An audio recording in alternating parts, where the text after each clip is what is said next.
David Coltart has impressed CCC and the opposition at large in the city of Bulawayo in the few weeks that he has started to work as the mayor of the city of Bulawayo. Earlier, he once said that there are some elements in the opposition in the past 20 years that were responsible for some of the city's misgivings, and this was supposed to stop.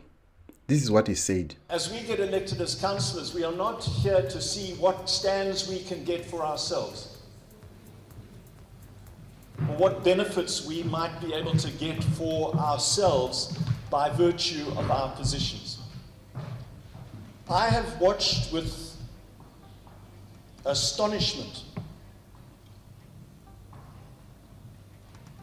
and a sense of being deeply appalled in the last 20 years as the opposition in control of this council has used its collective position to get preferential access to stands and other benefits, and in so doing have completely demeaned the office of councillor and the city council.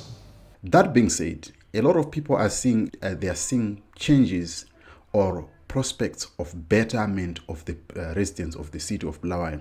We are hoping and praying that this will stay like this, because we know what happened to Elias Mzuri in the early 2000s when he was then replaced by Sekesai Makawarara, and we know the story of Harare, how it then ended up changing. So these are some of the things that we see happening in the circles of ZANU-PF to make sure they discredit the opposition. They put laws and legislations that make it difficult for the CCC or MDC or the opposition to deliver change for the residents. And CCC needs to stop that. This is where their energy must be focused on. Secondly, we are hearing that PPC has partnered with David Coltart and the city of Bulawayo in order to deliver change in the city of Bulawayo. This is very, very commendable, and it is very interesting.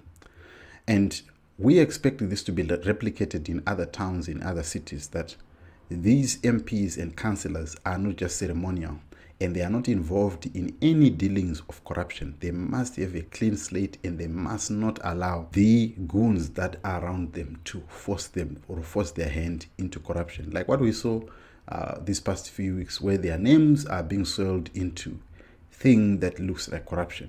When people started then to defend the figures and everything, of course it might look clean, but the dent has been painted on the opposition. This is what they need to focus on in the next 5 years. Whether there's going to be a rerun or whatever is going to happen in the interim, people need everyday delivery. Safe delivery must be done every day, and these are the things that they need to put their energy more on.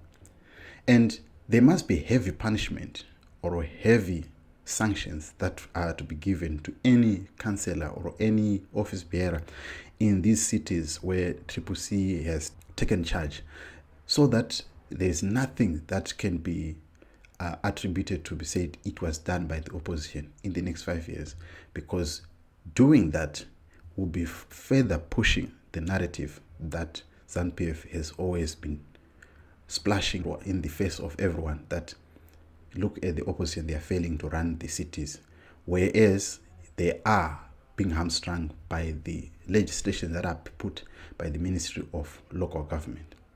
But what do you make of David Coltart and the praising that we are seeing? Where do you want also to see this being replicated?